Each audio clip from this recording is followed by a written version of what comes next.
Olá, eu sou José Luquete e hoje estamos vivendo um dia histórico. Acontece e lança esse espaço para debater temas de interesse dos brasileiros no exterior ou aqueles que têm os olhos voltados para a Flórida. Não há números confiáveis. Estima-se que sejam 3,5 milhões de brasileiros fora do país. Os Estados Unidos são o principal destino. Depois vem o Japão, Portugal, Itália e Espanha. Os dois fatores que levam as pessoas a deixarem o país são aspectos econômicos e segurança. Até a década passada, o Brasil estava entre os 10 países que mais enviaram migrantes não autorizados para os Estados Unidos. Para debater o tema, me acompanham nessa bancada virtual a jornalista Cris Delboni, direto de Miami, e a também jornalista do Miami Herald, Adriana Brasileiro. Os nossos convidados são dois especialistas em legislação imigratória nos Estados Unidos, a advogada Jânia Braswell e o advogado Alexandre Piquet. Muito obrigado a todos pela presença e eu começo com uma pergunta para a Jânia. Jânia, o Biden, presidente eleito, traz alguma esperança de mudança na política migratória nos Estados Unidos? Qual a sua opinião? Bom dia a todos, é um prazer aqui estar com todos vocês, jornalistas, grandes jornalistas. Sem dúvida, esperamos que não seja apenas uma conversa de político, mas se de fato o que está sendo ofertado no website como agenda do presidente Biden, nós, advogados de imigração e os imigrantes de todo o mundo, vamos estar muito felizes. O brasileiro, na sua visão, é visto com desconfiança para o governo americano? A gente tem esse aspecto negativo para o governo americano? Qual a sua opinião? O brasileiro, sem dúvida, o número de brasileiros aumentou significantemente nos Estados Unidos. Mas eu acredito que o povo brasileiro não é visto com esse aspecto negativo em nenhum lugar do mundo. Nós somos bem-vindos em até mesmo países que não estariam recebendo, por exemplo, americanos. E, sem dúvida, nós temos experimentado uma leva de imigração de brasileiros com educação altíssima, empresários. O nosso escritório trabalha muito com empresários e, na verdade, isso tem trazido mais credibilidade ao povo brasileiro do que detrimento, de uma maneira geral. Doutora Jânia, a senhora, e estendo depois a pergunta para o doutor Alexandre Piquet, bem-vindos não somos, né? Ultimamente não somos bem-vindos nesse país. E há alguns meses, com a pandemia, somos barrados de entrar nesse país, né? Então, enquanto Miami era o quintal, literalmente o quintal do brasileiro nos Estados Unidos, hoje a gente é impedido de entrar, muitos nas suas casas compradas aqui, né? Então, está havendo, de alguma forma, talvez um retrocesso social e migratório. Como é que vai ser o impacto desse bloqueio, desse impedimento dos brasileiros turistas entrarem por tantos meses e continuamos sem saber há quanto mais tempo, né? Ótimo ponto, Cris. Se não somente os brasileiros, mas 13 outros países, né? Temos usado os Estados Unidos, né? A Casa Branca tem usado, sem dúvida, a pandemia como uma forma de barrar essas nações, mas uma das grandes promessas que estamos esperando é que, de fato, se a presidência do Biden for confirmada, a primeira promessa é exatamente acabar com esse travel ban para brasileiros e vamos, sim, novamente poder entrar nos Estados Unidos. E há promessas de que isso vai aconteça até mesmo em janeiro. Então, a esperança existe e é breve. Então, eu queria só pedir um pouco mais de detalhes sobre essa situação para o Alexandre Piquet. Quer dizer, até janeiro, quais são as estratégias dos brasileiros para poderem entrar aqui nos Estados Unidos? Bom dia, pessoal. Luquete, Cris, Adriana e digníssima colega Jânia, que inclusive faço dela as minhas palavras, tudo que você falou e agora eu concordo em número, gênero e grau. Acho que a situação é essa mesmo. Em relação a essa medida de proibir viajantes que vêm do Brasil, não só do Brasil, mas de mais de 10 países, como a Jânia falou, países da Europa, enfim. É uma medida que a gente chama medida sanitária para conter o aumento do contágio, não teve cunho retaliatório nem imigratório. Esta medida, ela foi implementada no pico da pandemia e, juntamente com ela, o decreto, ele menciona algumas exceções.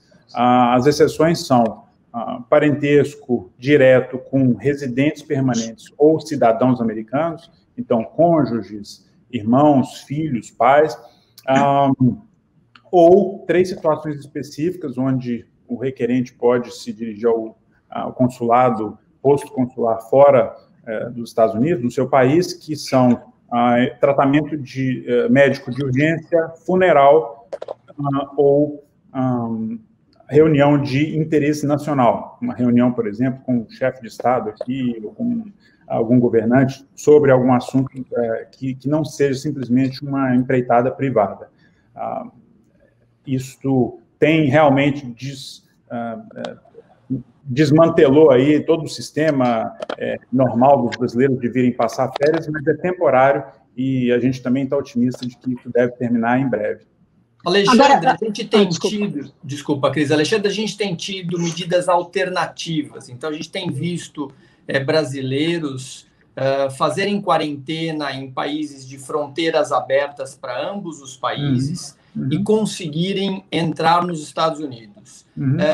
Você e a Jânia têm visto alguma dificuldade nisso em relação à entrada desses brasileiros depois de fazer a quarentena? Parece que agora não há mais necessidade deles passarem pelo CDC.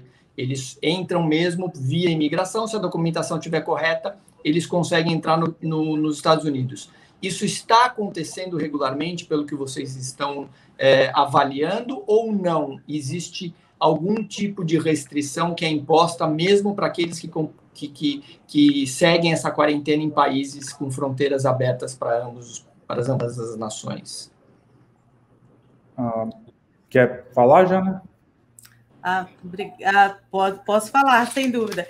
Sim, isso começou como um experimento, né? Começou como um experimento, então, pessoas que foram ao México, St. Martin, e fizeram a quarentena de 14 dias e conseguiram entrar. A gente tem clientes que entraram com visto de turista e outros com outros vistos.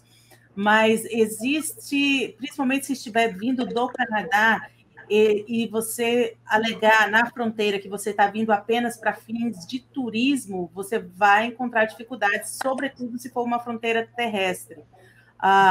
Mas a fronteira aérea, se não for basicamente para turismo via Canadá, ainda é uma opção, mas o México, sem dúvida, é a opção número 1. As pessoas têm ficado 14 dias no México. Agora, existe uma dica que nós recebemos, inclusive, do EILA, que é o American Immigration Lawyers Association, a Associação dos Advogados de Imigração nos Estados Unidos. Não compre sua passagem, quando você sair do Brasil, não compre sua passagem do México para os Estados Unidos. Faça primeiro sua quarentena no México, depois compre sua passagem.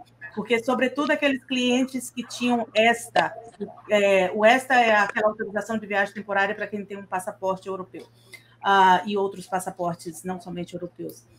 Para esses clientes que compraram a passagem antes de sair dos seus países, tiveram seus ESTAs cancelados e tivemos que resolver situações desse gênero. Então, se você tem intento de entrar nos Estados Unidos com o teu visto B1, B2 ou até mesmo ESTA, fazendo quarentena no México, compre a passagem depois dos 14 dias de quarentena.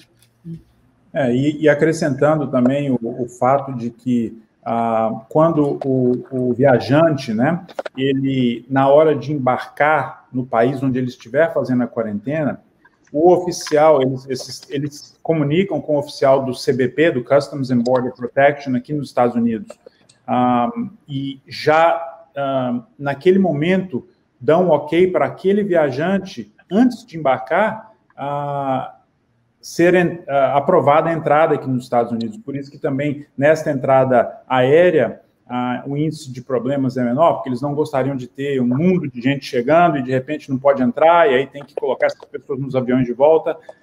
Essa triagem é feita no embarque, né? A gente, conversei ontem com uma cliente, inclusive, que estava dentro do avião, um agente do CBP veio e falou, deixa eu tirar a cópia, me empresta o seu passaporte, que eu preciso verificar. Ele estava fazendo ainda a triagem, a verificação, com ela já embarcada. E depois voltaram e falaram, ok. Por isso que vamos dizer assim, a opção, obviamente, da quarentena, muitas vezes ela é incômoda, passar 14 dias num país onde você não teria interesse de ficar tanto tempo, mas você está cumprindo com os requerimentos do Travel Ban, que, de novo, simplesmente sanitários. Então, mostra que não é nada contra os brasileiros, e sim uma questão de índice de contágio em alguns países. Eu tenho uma curiosidade que eu ia perguntar, que o senhor falou sobre a questão sanitária. Agora, no mundo, né, na diplomacia, na imigração, sempre houve a reciprocidade, né? Então, se não precisa de visto para o Brasil, também não precisa para os Estados Unidos. Se está aberto para o Brasil, está aberto para os Estados Unidos. O que está acontecendo com esses governos que não está mais havendo a reciprocidade e parece que o presidente Bolsonaro abre as pernas e o presidente Trump continua implementando regras que acabam sendo contra nós, por questão sanitária ou não, a gente está sofrendo o impacto da falta de reciprocidade, ou não? Sim, a reciprocidade normalmente ocorre nos casos de matéria econômica e, como você disse, diplomática. Na pandemia, acabou que os governos, até porque isso foi um fato inusitado na história do mundo, a gente observou que os governos tomaram decisões desconexas e não necessariamente amparadas em uma reciprocidade automática. Então, desculpe interrompê-lo, mas se é uma questão sanitária e a gente está com mais casos nos Estados Unidos que no Brasil, só que a gente abriu as portas para os americanos no Brasil, isso não faz o menor sentido, faz? De novo, é uma decisão, né, de cada chefe de Estado, mas a gente tem visto, só em termos de, comparativamente falando, que os países, vamos dizer assim, não necessariamente estão seguindo uma regra de reciprocidade, como seguem com imigração, com tempo de estadia para visto de imigrante. As regras têm sido baseadas no seu próprio, por exemplo, ministro da Saúde ou o equivalente em cada país, para decidir essas questões e o impacto econômico. Então, não foi realmente baseado em reciprocidade, sendo justo ou injusto, não é um fator aí que a gente observou nessa medida. Eu queria sair um pouco dessa visão mais de curto prazo, que a gente está comentando esses temas que, ao que tudo indica, vão mudar para melhor, né, na presidência do Joe Biden. Eu queria olhar como a pandemia e as mudanças profundas na economia aqui nos Estados Unidos e no mundo tem afetado a decisão de investimento por parte de brasileiros. Porque um tema que me interessa muito é o investimento por brasileiros aqui na Flórida, não só no setor imobiliário, mas também em outros setores, né? A gente viu nos últimos anos um novo perfil de brasileiro vindo para cá, né? Não era só o brasileiro de altíssimo rendimento, né? De super ricos. Você começou a ver empresários, né? Com empresas de menor porte vendendo seus negócios no Brasil, vindo para cá. Então, uma coisa que a Jânia estava falando, né? O brasileiro mudou de perfil, né, nos últimos anos. Aí veio essa pandemia e a economia do país parou, né? Muita gente perdeu o emprego, muitos negócios fechando. Como que isso impactou o investimento brasileiro aqui? Vocês têm contato direto com essas pessoas, né? Através do trabalho que vocês fazem aqui. Então, como é que é? O que vocês estão observando? O que mudou? Né? E depois eu vou querer também perguntar o que vocês estão vendo para o futuro, para esse primeiro ano de governo Biden, para a recuperação econômica. O que a gente pode ver? Né? Como isso está afetando o brasileiro aqui?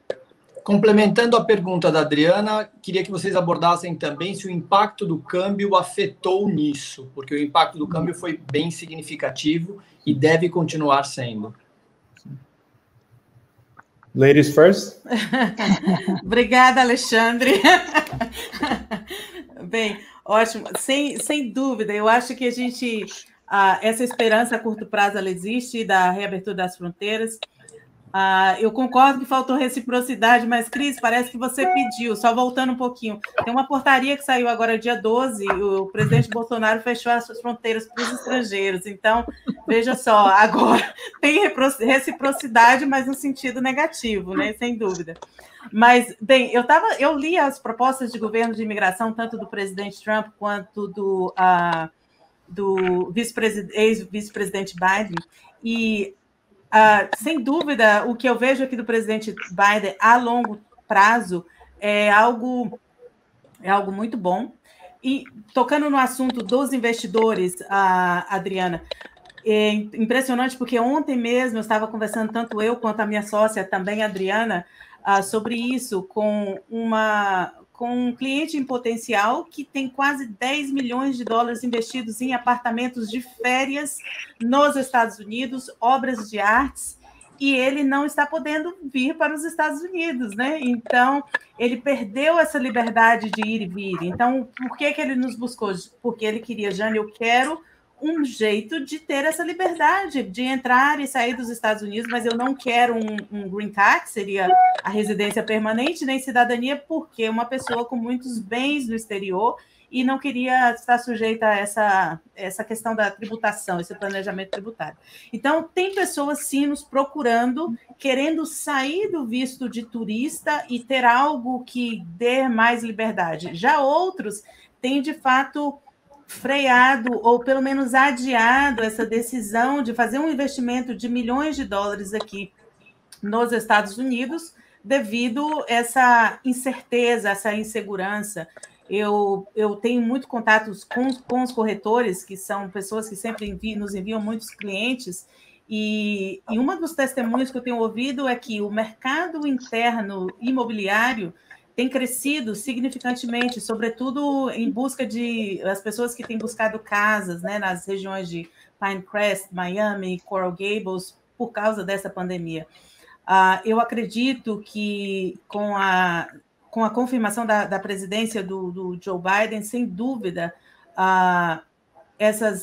os brasileiros vão voltar a poder entrar e sair, e até mesmo porque existem algumas medidas que há promessa de serem implementadas, como, por exemplo, o aumento dos vistos de trabalho, o H1B, que hoje são apenas 65 mil vistos para quem tem graduação e 20 mil para quem tem mestrado nos Estados Unidos. E essa é uma porta de entrada muito boa para pessoas que vão ocupar profissões especializadas aqui. Para aqueles que são estudantes nos Estados Unidos, há uma proposta também pela agenda do Joe Biden, que pessoas que fizerem PhD nos Estados Unidos terão automaticamente direito a um green card. Isso é maravilhoso, isso é muito bom. Uma outra coisa que a gente tem torcido há muito tempo que acontecesse, a gente tinha esperança que acontecesse na presidência do Barack Obama, mas não aconteceu, é a anistia. Hoje são basicamente 11 milhões de indocumentados, né, nos Estados Unidos, e a anistia não é algo automático, todo mundo virou americano ou virou residente permanente, são pessoas que, de alguma forma, elas se qualificariam para um green card, ou via trabalho, ou via família, e a única coisa que as impede seria a presença ilegal nos Estados Unidos. Isso aconteceu na época do Clinton, em 2001. Alguns meses atrás, eu tive um cliente no meu escritório que ainda qualificava para essa anistia, a tão conhecida 245I, eu fiquei surpresa. Então, a gente ainda, hoje em dia, encontra casos raros, mas a gente tem esperado que isso aconteça novamente. e, sobretudo, de pessoas que estão aqui fazendo bem, trabalhando, e porque a própria IRS já documentou numa pesquisa de 2015 que 4,4 milhões de pessoas sem Social Security fizeram suas declarações de imposto de renda, são 23,6 bilhões de dólares de pessoas sem imposto de renda, então são pessoas de bem, trabalhando, pagando imposto de renda, sem crimes, são para essas pessoas que têm um jeito, um caminho de se legalizarem que a anistia tem sido falada. Desculpa, Gênia, você citou um exemplo no começo para grandes investidores que não desejam o green card e querem uma regularização. Para esses investidores, qual é a opção de visto? B1, B2 ou tem uma outra alternativa? Esses que não querem o green card. E a pessoa, por exemplo, com quem eu falei ontem, é uma pessoa que faz muito trading com os Estados Unidos, um trading substancial, bem substancial mesmo. Então, quando você faz bastante trading com os Estados Unidos e você tem cidadania de um país de tratado, o Brasil não tem, a gente pode optar pelo visto E1.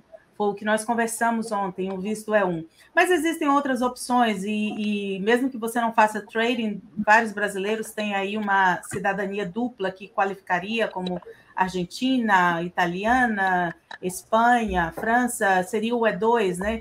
O E2 é você abre um negócio aqui nos Estados Unidos, a lei não fala do valor mínimo do negócio, apenas fala que teria que ser um investimento substancial.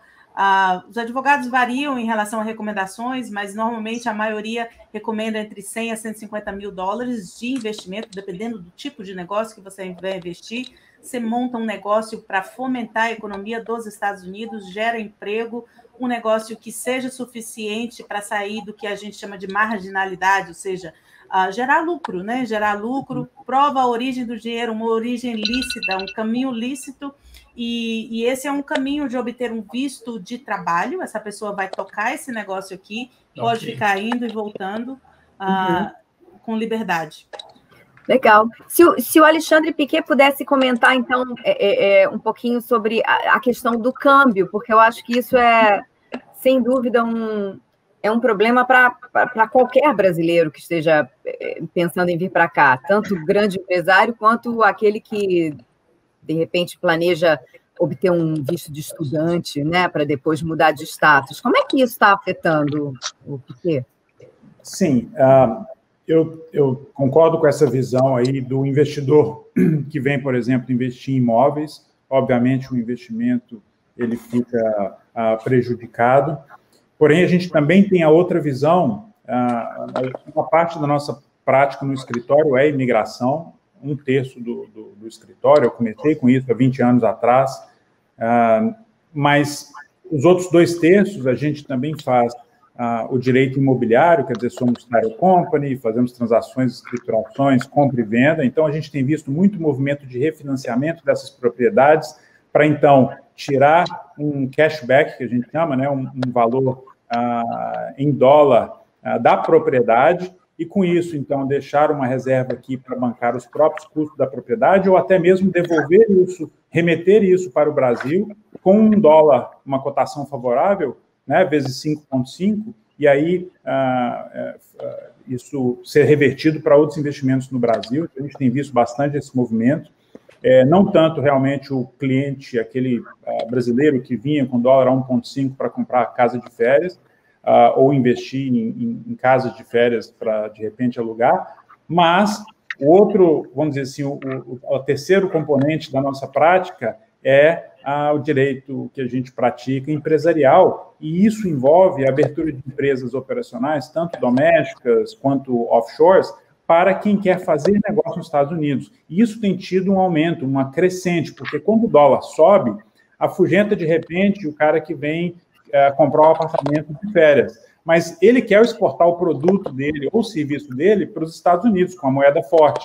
Então, mesmo que ele não tenha intenção, num primeiro momento, de migrar, e não esteja em condição ou não queira investir para ter um imóvel, uma segunda casa aqui, ele quer trazer o business dele para cá. É o momento do dólar alto, onde o exportador, mas não só o exportador de commodities, de milho, de soja, vamos dizer, o exportador de serviço, de de produtos, ele quer estar com o pé aqui. Então, a gente tem visto esse movimento crescente, justamente mesmo com pandemia e com alta do dólar, justamente para colocar um pé aqui, montar uma empresa. O sócio não precisa de ter um especial para abrir uma empresa aqui. Então, ele monta essa empresa e ele exporta o produto ou serviço para cá com a cotação alta. Oi, desculpa, Luquete. Sem problema. Completando essa questão, no outro lado, nós temos os brasileiros que mandaram seus filhos estudar nos Estados Unidos. Hoje, normalmente, filhos de classe média alta, estes jovens estão nos Estados Unidos, muitas vezes em situação não irregular, porque com vistos válidos, mas sem poder voltar ao Brasil por causa da crise sanitária, com consulados fechados e um dólar nesse patamar de entre 5 e 6. Como que você está vendo os seus clientes? Você deve ter percepção muito mais acurada do que nós com relação a esses clientes que estão se deparando com essas adversidades. O que você tem a dizer sobre isso, sobre essa sua percepção com seus clientes? Realmente pesa, né, Luquete? Imagina que se você, de novo, né, não contando aí com o topo 0,5% da população, que obviamente tem recurso para aguentar essas oscilações, mas aquela família, a gente vê muito pais que, de repente, são profissionais liberais, são pessoas de classe média alta, mas que trabalham, ou seja, precisam trabalhar para manter o seu estilo de vida, que fizeram planos para o filho, então, poder vir estudar nos Estados Unidos, estão pagando uma faculdade aqui, que como estudante internacional não tem nenhum tipo de subsídio, nem de desconto, ou seja, é uma mensalidade cara, e aí, de repente, essa mensalidade hoje pode estar algo em torno aí de R$30 mil, por exemplo, para um aluno, dependendo da faculdade. Pesa, sim, mais o fato da entrada, da proibição da entrada. Então, tem muitos alunos, ou pelo menos tem muitas famílias que estão adiando esses planos ou até interrompendo esses planos para que, até que a coisa se normalize, o câmbio ou a situação do Covid. Já outras famílias de clientes que a gente tem conversado estão fazendo o contrário. Retornaram para o Brasil, justamente porque todos os custos aqui estavam pesados, e simplesmente mantiveram o vínculo do aluno, né, do filho ou da filha ou dos filhos, com a escola aqui online. Ou seja, o único custo que restou, a gente conversa, isso tem sido uma frequente, fala, olha, para bancar tudo aí estava pesado, a família inteira. Então, a gente voltou para o Brasil, mas meu filho, minha filha continuam fazendo a escola aí online, né? Que era, vamos dizer assim, a solução, pelo menos em relação à questão de viagem. Ainda existe o custo, mas não precisa estar viajando e tendo que fazer quarentena cada vez que entra e sai para passar férias ou passar final de ano com a família. Eu queria acrescentar uma pergunta em relação ao visto de estudante, que não são só jovens que estão usando do visto estudante para realmente vir estudar aqui, né? Eu tenho visto grandes empresários com visto de estudante, quer dizer, se tornou uma espécie de, eu diria, artimanha imigratória. Vocês aconselham o visto de estudante? Eu queria só fazer uma intervenção rápida, eu queria ouvir a Jânia sobre esse assunto, e depois, na sequência, o Alexandre, e queria pedir que vocês fossem cirúrgicos nessa resposta, porque o nosso tempo está se esgotando. Jânia, por favor. Em relação a essa crise, de fato, eu concordo com o Alexandre, é bem difícil, a gente lamenta ver a situação das famílias, e muitas têm feito exatamente isso, voltado para o Brasil, ou deixado apenas o estudante aqui, porque, de fato, tem sido difícil, mas a gente acredita que isso vai mudar, em breve, né? Agora, em relação a empresários e estudantes, eu também, Cris, o que muitas vezes a gente percebe é que a pessoa tem intento de ter algum visto de trabalho, ou até mesmo residência permanente nos Estados Unidos, mas ela tem uma vida de sucesso no seu país e ela quer testar as águas primeiro. Então, eles vêm, estudam inglês, ou faz um mestrado, ou faz um doutorado, para ver se de fato tem esse interesse. Então, quando eles entram eles não estão cometendo o problema do intento duplo, né? Porque, de fato, eles estão apenas estudando para testar as águas. E é bem comum, sim, bem comum ver grandes empresários ou suas esposas, né, estudando aqui nos Estados Unidos. Alexandre, essa renovação sistemática do visto de estudante pode trazer problema para o brasileiro? Sim. Inclusive, uma das propostas que estavam aí na mesa para o governo atual era que o visto de estudante ele não teria mais o que a gente chama de duration of status, ou seja, ele vale enquanto você estiver estudando, independente para o resto da vida. Ele teria uma duração fixa, limitada pela vida do visto, ou seja, o visto L1, você pode ir renovando até um máximo de 7 anos. Visto H1B, você pode fazer a renovação um máximo de 6 anos. A proposta seria implementar isso para o visto estudante também. Olha, o visto estudante, você veio fazer faculdade, ele vai ter uma duração máxima de 4 anos, então. A duração do curso, por exemplo. Isso afetaria bastante essas famílias que vêm para cá e estão todos debaixo do guarda-chuva de um visto de estudante, um F1 na família, por exemplo, o marido ou a esposa estudando inglês e todo mundo de F2 embaixo. Realmente, a intenção, se for somente estudar e voltar para o país de origem, ok, o estudante serve para isso, mas a maioria que pretende ficar aqui permanentemente deveria, mais do que nunca agora, buscar uma solução mais permanente em termos de um visto de trabalho ou até mesmo uma petição imigrante. Bom, o tema é extenso, assim como é complexa a legislação norte-americana. Queria agradecer muito aos nossos convidados, Alexandre Piquet e Jane Abraço. Esse debate foi muito esclarecedor dentro do nosso tempo, que é limitado. Agradeço também às minhas colegas Cris Delboni e Adriana Brasileiro. E voltamos com o Acontece em Debate numa próxima oportunidade. Muito obrigado. Obrigada. Obrigado a todos.